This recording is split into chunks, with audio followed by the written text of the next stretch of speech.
इस वीडियो को लाइक करें, हमारे चैनल को सब्सक्राइब कर बेल आइकन जरूर प्रेस करें हमारी लेटेस्ट वीडियो सबसे पहले देखने के लिए। एक जात है जिसे लोग कहते हैं जाफर as-सादिक, इमाम जाफर सादिक का कौन है ये? मैंने कहा जल्दी से सुनाओ कौन है। एक पड़ोसी कहता है इमाम मैं घर बेचना चाहता हूं, आप मेरा घर खरीदोगे? आपने कहा बिल्कुल खरीदेंगे। कहा कितने में? कहा जन्नत दूंगा, तू अपना घर दे दे। कहा बिल्कुल, कहा बिल्कुल। कहा लिखना पड़ेगा? कहा हाँ मैं लिख के घर देता हूँ, आप जन्नत दें। इमाम जाफर सादिक ने लिखा मैंने अपने पड़ोसी का घर लिया, बदले में उसको जन्नत दे दिया।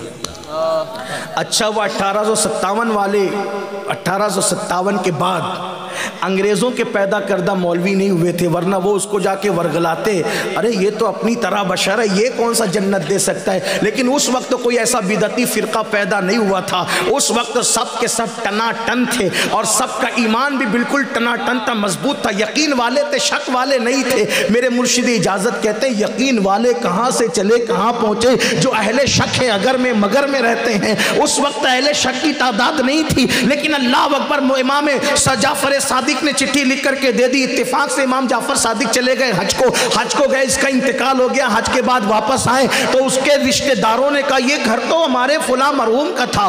कहा हाँ लेकिन हमने खरीद दिया था। कितने में खरीदा था हजरत? कहा हमने उसको जन्नत दिया था और उसके बदले उन्होंने हमें घर दिया था। और उसने चुपके से अपनी बीवी को कहा था देखो लोगों की अकीदत याद रखना, अकीदत वालों को ही मिलता है, शक वालों को नहीं मिलता। अकीदत रखोगे तो मिलेगा। अकीदत अकीदत अकीदत अकीदत पैदा करो। अकीदत के साथ मजार पे गए तो अल्लाह का दोस्त है, बदअकीदगी के साथ गए तो मिट्टी का ढेर है। अच्छी तरह याद रखना, मानो तो वली है वरना आपको मिट्टी के सिवा नजर क्या आना है। अरे वो तो वली जमीन के नीचे जन्नत में सो रहा है। अगर इंसान को मानो तो इंसान इंसान है वरना वो मिट्टी का ढेर है। शैतान ने यही तो कहा था आदम मिट्टी है मैं आग हूं। उसको क्या नजर आया मिट्टी के अंदर, लेकिन वहां मिट्टी नजर आई है। और आशिक कहता है बेदम सवार सी अब आदमी कुछ और हमारी नजर में है, जब से सुना है यार लिबासे बशर में है। अल्लाह अकबर, वहां तो यार की बात होती है। तो कहा कि उसने कहा कि मेरा ये चिट्ठी खामोशी के साथ मेरे कफन में रख देना, क्योंकि अल्लाह फरमाएगा क्या लाया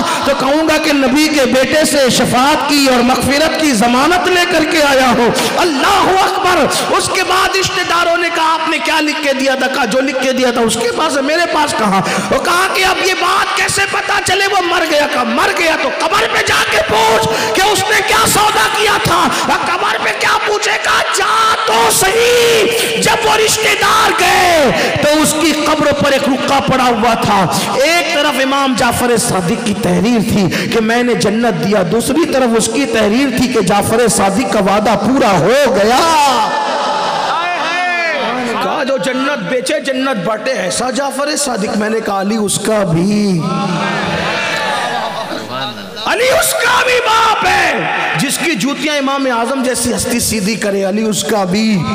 कैसे है जाफर सादिक? मैंने कहा जलवा अभी भी बाकी है, जलवा अभी भी बाकी है। मैंने कहा इमाम बाकिर का नाम सुना? हाँ, बाकिर का मतलब होता है चीर फाड़ करने वाला। चीर फाड़ मसला ऐसा समझाते थे इल्म का कि लोग कहते थे चीर फाड़ कर दिया है ना। और एक है ज़ैनुल आबिदीन, जल्दी से पढ़ता, एक एक पढ़ूं तो खत्म ही ना है, इतने के खत्म ही नहीं होंगे। हाँ खत्म करने चले थे, एक छोड़ कर गए, इतने हो गए कि आज खत्म ही नहीं कर पाएंगे। खत्म करने वाले खुद खत्म हो जाएंगे, उनके खत्म पढ़ दिए जाएंगे, लेकिन ये नहीं खत्म हो सकते। क्यों? इसलिए कि मोहम्मद मुस्तफ़ा के बाग के सब फूल ऐसे हैं ये बिन पानी के तर रहते हैं, मुरझाया नहीं करते। ये बिन पानी के तर रहते हैं, मुरझाया नहीं करते। ज़ैनुल आबिदीन का ज़ैनुल आबिदीन नाम ज़ैनुल आबिदीन नहीं, उनका नाम है अली इब्ने हुसैन। ज़ैनुल आबिदीन क्यों कहते? इबादत इतनी की कि लोग कहते हैं कि ये आबिद नहीं है, ये आबिदों की जीनत है। ये कौन है? आबिदों की आबिदों की ज़ीनत है। क्या बयान करूँ इमाम जाफ़र के वालिद इमाम मोहम्मद बाक़िर को और इमाम ज़ैनुल आबिदीन को क्या बयान करूँ, लेकिन बस इतना कहता हूँ, ज़ैनुल आबिदीन को समझना है। एक बात मुझसे सुन लीजिए और मैं फिर बात अधूरी नामुकम्मल छोड़ करके चला जाऊँगा, फिर बाद में कभी आपको मौका मिलेगा तो बात कर लेंगे, लेकिन इतना ज़रूर कहता हूँ, इमाम ज़ैनुल आबिदीन कौन?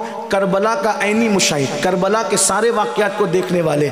आजकल कुछ लोग ये भी कहते हैं वो तो बेहोश पड़े हुए थे, वो क्या देख सकते थे। मैंने कहा जितना देखा देखा, जब नहीं देखा तो उन्होंने सुना। रोज़ाना सैयदा ज़ैनब सफ़र में बच्चों को यही सुनाती थी कि अगर मेरा इंतकाल हो जाए रास्ते के अंदर तो तेरे बाबा ने मुझे ये वसीयत की है कि नाना को जाकर पूरी दास्तान सुनाना, अगर मेरा इंतकाल हो जाए तो ये जिम्मेदारी तुम लोगों ने पूरी करनी है। तो वो बच्चे बच्चे को सुनाया करती थी कि ये हुआ ये हुआ ये हुआ, एक एक वाक़या बताया करती थी। लोग कहते हैं ये वाक़या करबला आया कहाँ से, ये गढ़ा हुआ है। मुझे हैरत है लोगों को अहले बैत से आखिर कितना दुख है कि हर नंगे धड़ंगे ऐरे गहरे के मुतालिक कुछ भी बात करो लोग मान लेते हैं, लेकिन जब नबी और आले नबी की बात आए तो दिल इतना छोटा होता है। लोग कहते हैं नबी ने चांद के टुकड़े किया, ये हदीस तो ज़ईफ़ है, अली ने ये किया, ये हदीस तो ज़ईफ़ है, हुसैन ने ये किया, ये रिवायत तो ज़ईफ़ है। मैंने कहा भैया तेरा ईमान क्या है मैं नहीं जानता, अगर मैं हिम्मत करके कहूँ तो इतना कहूँगा तेरा ईमान ज़ईफ़ है, बल्कि मैं तो तुझे बेईमान मानता हूँ। जो नबी का इनकार करे, अहले बैत की असमत का इनकार करे, किस मुँह से उसको मुसलमान मानूँ? क्योंकि मेरे आका ने फरमाया जो काबतुल्लाह शरीफ और मकाम इब्राहिम के बीच हालत सजदा में मरे और मेरी अहले बैत का बुग़्ज़ उसके दिल में हो, आका फरमाते मैं मोहम्मद ऐलान करता हूँ कि वो जहन्नम में जाएगा। आप अंदाज़ा फरमाए लोगों का हाल ये है। लेकिन मैं अर्ज़ ये करना चाहता हूँ मेरे आका अलैहिस्सलाम के दीवानों, करबला के ऐने शाहिद इमाम ज़ैनुल आबिदीन वो जो 700 रकत रोज़ाना नफिल नमाज पढ़ते थे, बास कहते हैं 1000 रकत नफिल नमाज पढ़ते थे, बहुत खूबसूरत थे, बड़े हसीन थे, बड़े जमील थे, बहुत अल्लाह ताला ने उनको नूरानियत अता की थी चेहरे पर, अल्लाह अकबर।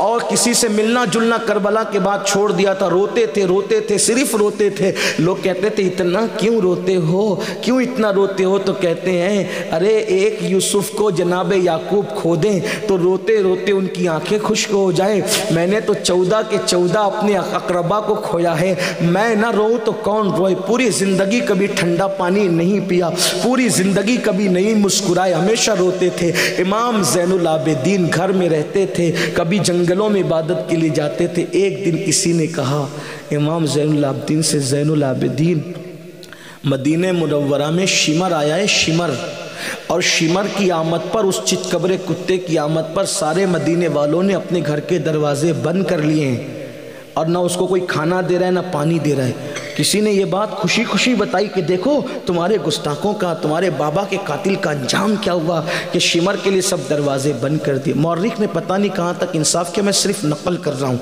तो कहा अच्छा शिमर के लिए सबने दरवाजे बंद कर दिए? कहाँ? हमारा दरवाज़ा खोला जाएगा। दरवाज़ा खोला, खाना मंगाया, पानी मंगाया, उसको बुलाया, खिलाया, उसने खाया और देखा शहज़ादे मुझे पहचाना? हाँ बिल्कुल पहचाना। तुम्हें कैसे भूलूंगा, तुम शिमर हो ना, तुम्हारे कहने पे पानी बंद हुआ था, तुम शिमर हो ना, हैं? तेरे ही कहने पर क्या हुआ था, बीवियों की चादरें छीनी गई, मेरे मासूम 6 महीने के भाई की हलक पर तीर चला, तो वही है ना शिमर जिसे हदीस में चितकबरा कुत्ता कहा गया।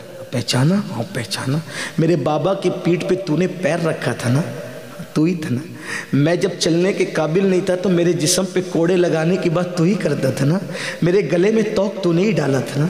सकीना को और ज़ैनब को एक साथ तूने ये कह के बांधा था कि सकीना अगर जो है वो झुकेगी तो ज़ैनब को तकलीफ़ होगी और ज़ैनब उठेगी तो सकीना को तकलीफ़ होगी। तू ही था ना ये सब मंसूबे। 3 मरतबा कोफा के बाज़ार में मेरी फूफी को बग़ैर दुपट्टे के तेरे ही मंसूबे के ज़रिए से फिराया गया था ना, यही था ना, तू ही था ना। जब ये बात इमाम ज़ैनुल आबिदीन कर रहे थे आँखों में खून उतर आया था। शिमर ने कहा ज़ैनुल आबिदीन तुम्हें एक एक बात याद है, फिर तुमने खिलाया क्यों, मुझे पिलाया क्यों? تو آپ نے فرمایا یہی تو سیدوں کے خاندان کی ریت ہے، جو تو نے کیا وہ تیرے خون کا اثر تھا، جو میں نے کیا یہ میرے خاندان کی روایت ہے۔ لوگوں نے کہا اتنا با اخلاق ہے زین العابدین، اتنا با اخلاق ہے زین العابدین، اتنا عبادت گزار ہے زین العابدین، ایسے اخلاق ہے۔ میں نے کہا علی اس کا بھی، علی اس کا بھی۔ بات ختم ہوتی ہے، بات